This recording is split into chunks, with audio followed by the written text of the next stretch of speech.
Xin kính chào cộng đoàn. Kính thưa cộng đoàn, tối hôm nay chúng ta lại quy tụ với nhau trước bức linh ảnh mẹ hằng cứu giúp. Hẳn là mỗi người đến với mẹ Maria đều mang rất nhiều tâm tư, thao thức muốn thổ lộ với mẹ và dâng lên cho mẹ. Chúng ta đến với mẹ để cầu xin mẹ thương nâng đỡ, cứu giúp chúng ta trong cuộc sống. Chúng ta cũng xin mẹ khơi dậy nơi lòng mỗi người ngọn lửa mến yêu, niềm tin son sắt và lòng cậy trông vững vàng vào tình thương của Thiên Chúa, để trong những ngày cuối cùng của mùa chay thánh này, chúng ta có thể chuẩn bị tâm hồn thật sốt sắng để bước vào tuần thánh. Trong giờ hành hương tối hôm nay, con xin mời cộng đoàn cùng với con tiếp tục suy niệm về chủ đề Đức Trinh Nữ Maria đứng dưới chân thập giá Chúa. Giờ đây, để cho giờ hành hương được đẹp lòng Chúa, cộng đoàn chúng ta cùng hiệp lòng khẩn xin ơn Chúa Thánh Thần đến với chúng ta.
Chúng ta dâng lời cầu nguyện. Lạy Thiên Chúa là Cha của chúng con, khi Đức Kitô, con Cha chịu treo trên thập giá, Cha đã muốn cho Đức Maria, Thánh Mẫu Người đứng kề bên thập giá để thông phần đau khổ. Xin cho Hội Thánh Cha biết noi gương Thánh Mẫu Chúa mà kết hiệp với Đức Kitô chịu khổ hình, để mai ngày cùng được phục sinh vinh hiển với người.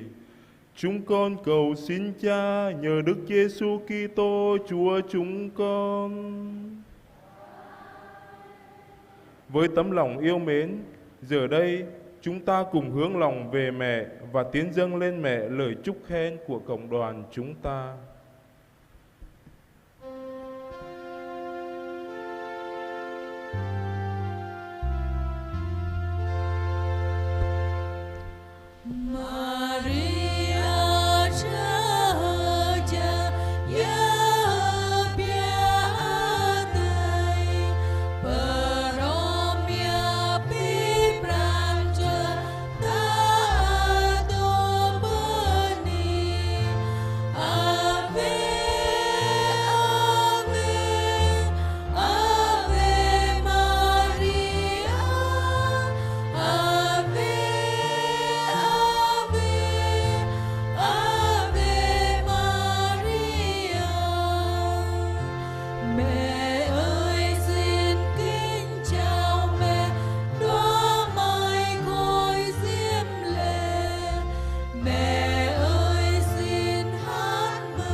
Lời Chúa trong Tin Mừng theo Thánh Gioan.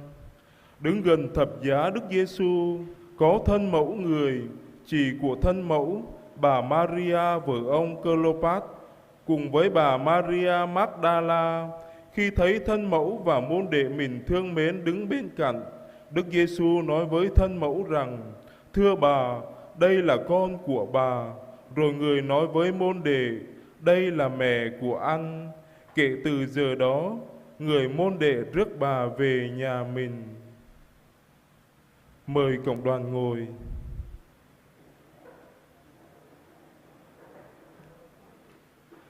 Kính thưa cộng đoàn, Công đồng Vaticano II nhấn mạnh tới chiều kích sâu thẳm của việc Đức Maria hiện diện dưới chân thập giá để nói lên việc mẹ gắn bó với cuộc khổ nạn của Đức Kitô như sau. Mẹ đã đau đớn khổ cực, cùng với con một của mình, đã liên kết tình mẹ với hy tế của con, thuận nhận vào sự hiến tế của lễ do mình sinh ra. Với những lời sau đây, Công đồng muốn nhắc tới việc mẹ Maria hiệp thông cách mật thiết với cuộc khổ nạn của Chúa Giêsu, nghĩa là những gì Chúa Giêsu đã chịu trong tâm hồn và nơi thân xác, tất cả đều được vọng lại trong cuộc đời của mẹ Maria. Sự ưng thuận của mẹ Maria với hy tế của Đức Giêsu không phải chỉ là một sự chấp nhận thụ động, nhưng là một hành vi yêu thương để qua đó mẹ đã hiến dâng con mình làm hy lệ xá tội cho toàn thể nhân loại. Hình ảnh mẹ đứng dưới chân cây thập giá đã cho chúng ta thấy rõ được mối liên hệ không thể tách rời giữa những đau khổ của Chúa Giêsu với những nỗi khổ đau diễn ra trong cuộc đời của mẹ. Và có lẽ những lời sau đây của cha Ranner sẽ cho chúng ta thấy được chiều sâu của tâm hồn mẹ Maria khi đứng dưới cây thập giá. Mẹ đứng dưới chân thánh giá không chỉ với đau khổ và đơn côi của một người mẹ có con bị người ta giết. Mẹ đứng đó để đại diện cho chúng con. Mẹ đứng đó như là người mẹ của mọi người sống. Mẹ hiến dâng người con của mẹ cho chúng con, đại diện cho chúng con. Mẹ nói lời xin thực hiện những điều đó với tôi. Đó là cái chết của con mẹ. Mẹ là giáo hội đứng dưới chân thánh giá. Mẹ là tổ tiên của con cái Eva. Mẹ đã chiến đấu trong cuộc chiến của thế giới giữa người con của người phụ nữ và con rắn. Và vì mẹ đã được ban cho người môn đệ được yêu mến, nên Chúa cũng ban mẹ của Chúa cho chúng con. Cộng đoàn thân mến, khi nhìn vào hình ảnh của mẹ Maria đứng dưới chân cây thập giá, chúng ta thường hay nghĩ về những bất hạnh khổ đau trong cuộc đời này. Mẹ Maria chắc hẳn cũng mang trong lòng mẹ nỗi đau khổ thống thiết khi chứng kiến người con yêu dấu của mẹ đang thoi thóp trên thập giá.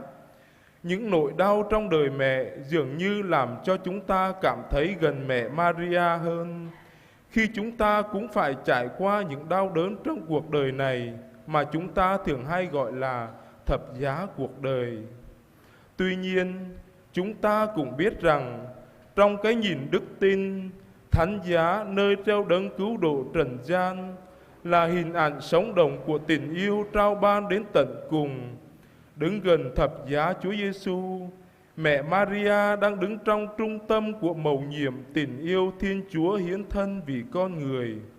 Tình yêu đó ôm lấy tất cả những nỗi khổ đau của phận người đau khổ và phải chết. Mẹ Maria đã đón lấy tình yêu đó vào trong tâm hồn của mẹ.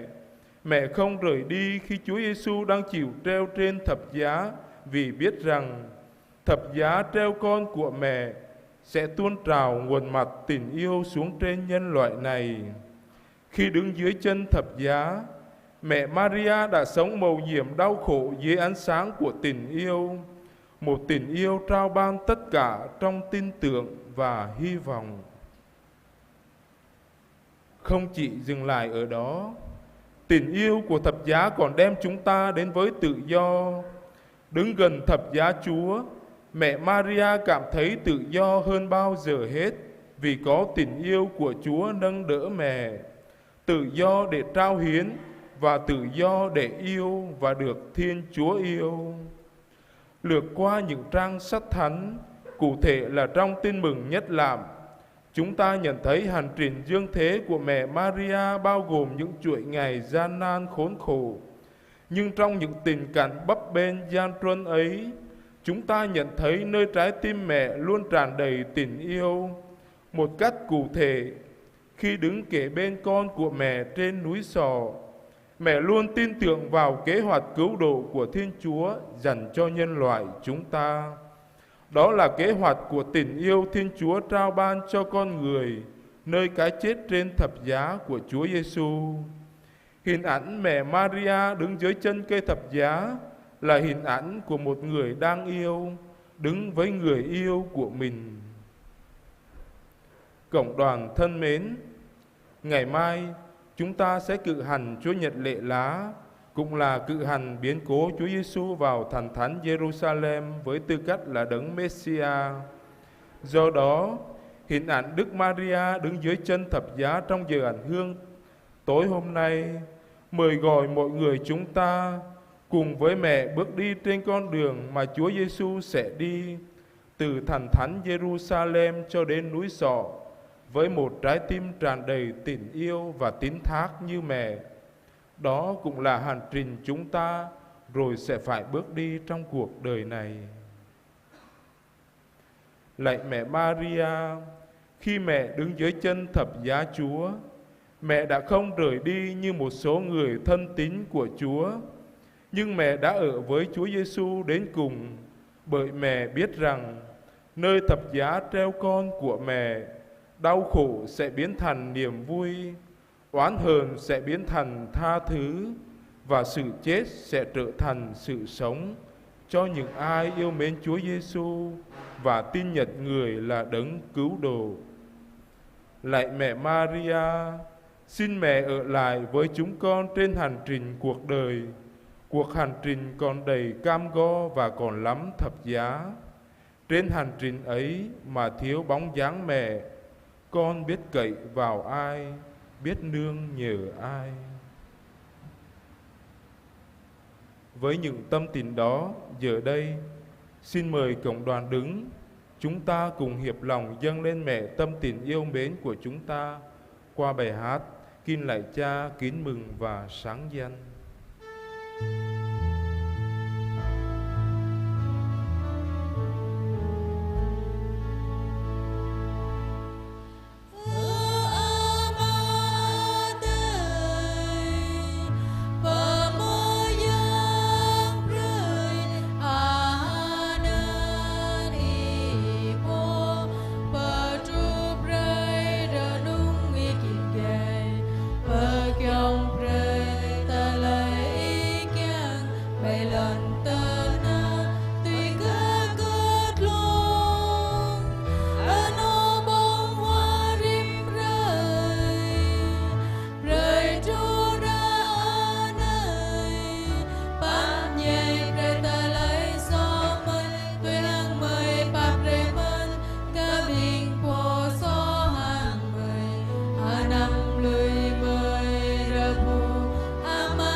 Trong niềm tin tưởng vào lời chuyện cầu của mẹ Maria, giờ đây con xin mời cộng đoàn cùng hiệp ý với những người tạ ơn và xin ơn trong tuần vừa qua.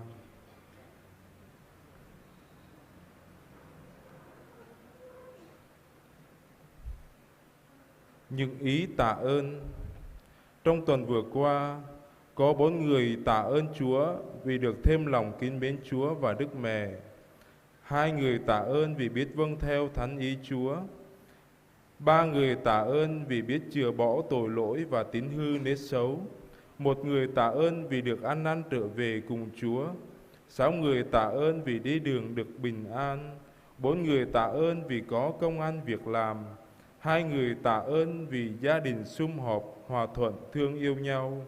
2 người tạ ơn vì gia đình được bình an. 1 người tạ ơn vì được ơn như ý. 2 người tạ ơn vì con cái ngoan ngoãn, học hành tấn tới và thi tốt. 4 người tạ ơn vì được khỏi ốm đau bệnh tật. 2 người tạ ơn vì được cứu giúp trong cơn gian nan khốn khó. 1 người tạ ơn vì được Chúa thánh hóa bản thân và cải thiện đời sống. 2 ý tạ ơn vì được bình an trong tâm hồn và trong cuộc sống. 1 người tạ ơn vì sinh nở được bình an. 1 người tạ ơn vì đã có con cái.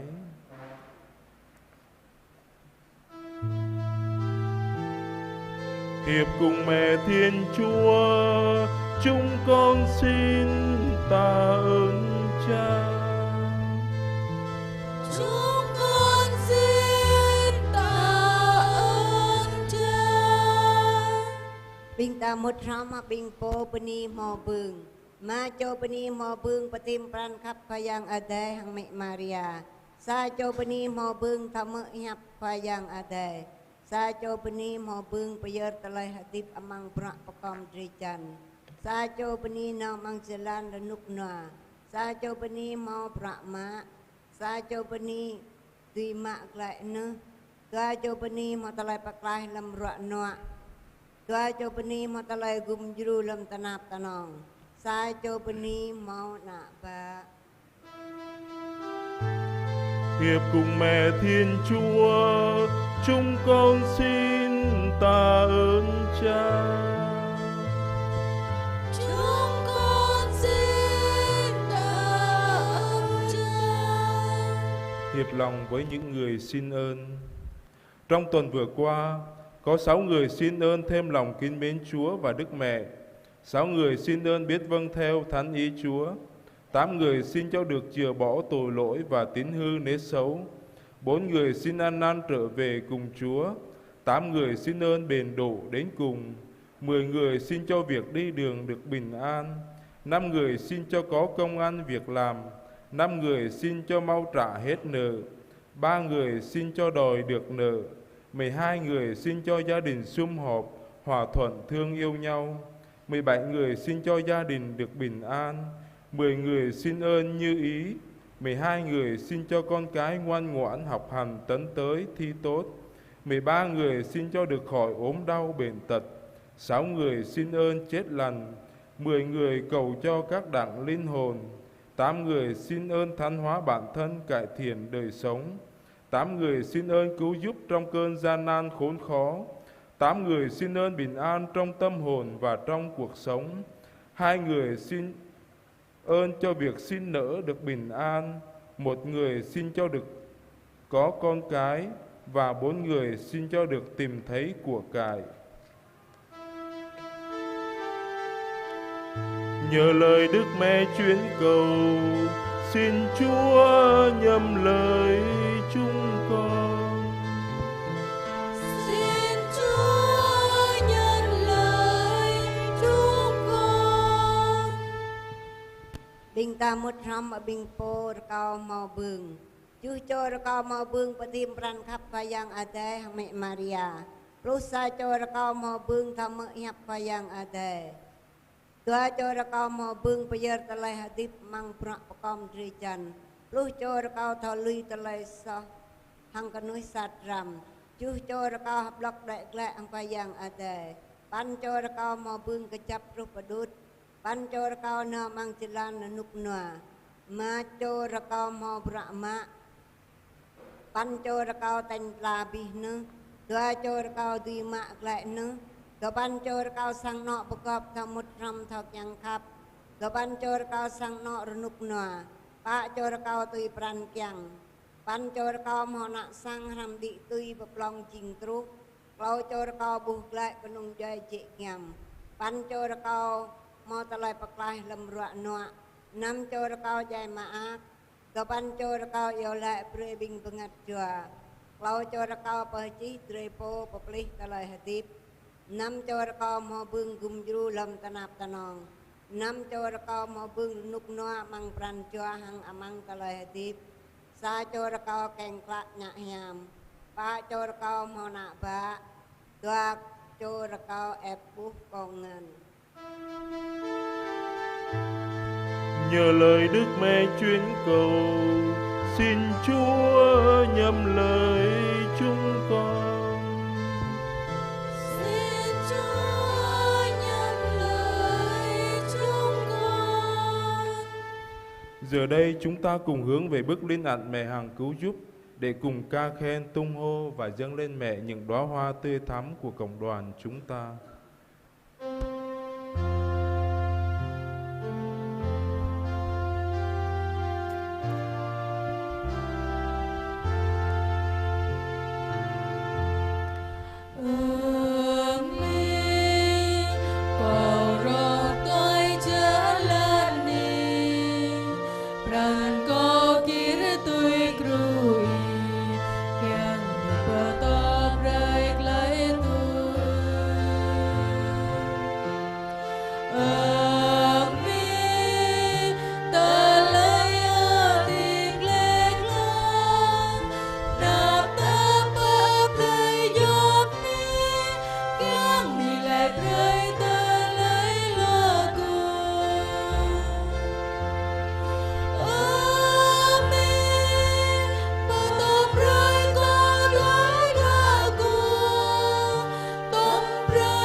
Xin mời cộng đoàn quỳ, chúng ta cùng đọc kinh Đức Mẹ Hằng Cứu Giúp.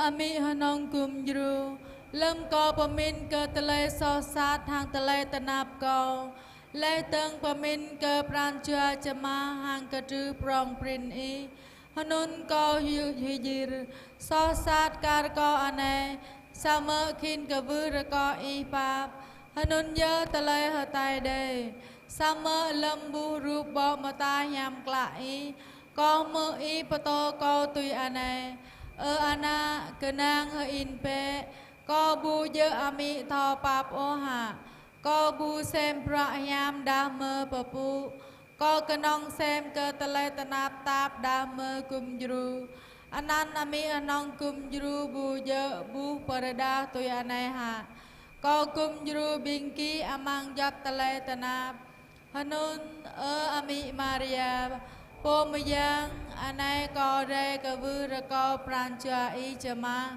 api prancha co cơ nang hơ in bay prancha y thọ pap ra co y pagang co đà ra co y patla co đà ra co y alum co đà Maria cha chi cha ya yong im akcha tu le anan ami anong kum jru Càng cơ patrut pasur prancha bin cơ mây cơ nang hơ in cơ y hanun co cơ vư ra co y khắp pap kum jru co na nào amang nhop ni to ano nào lâm giang sát lơ plach lâm mo tê lê so lâm pup tê lê tê nạp amang tê lê hơ tip hang pia ma nhu amang mung chit lo pran ami po tho khắp pap ra co y pre cơ co tho giang đợi nào pơ y na nào co cứ xịt ni ta ta co chăng đợi nào pơ y hanun ngạ pre cơ y chạy mơ nhap co ra co y pre cơ co pương yom phan này tao chăng yêu lại hàng y na nào hàng mo prancha cơ nang hơ in cơ y car hàng ana sang chăng cơ y mơ nhap co yêu lại đa mơ kum jru co na nào hàng pre cơ co pương đạo cướp cơ chấp tru pơ lút mi hanong kum jru ra co y papu pre nham cơ co hàng yêu lại kum pre cơ co tụ tạ này hàng lâm mung chít lo pran amen. Dường hương đến đây là kết thúc. Con xin cảm ơn cộng đoàn. Xin cộng đoàn cùng chuẩn bị tâm hồn để chuẩn bị bước vào thánh lễ.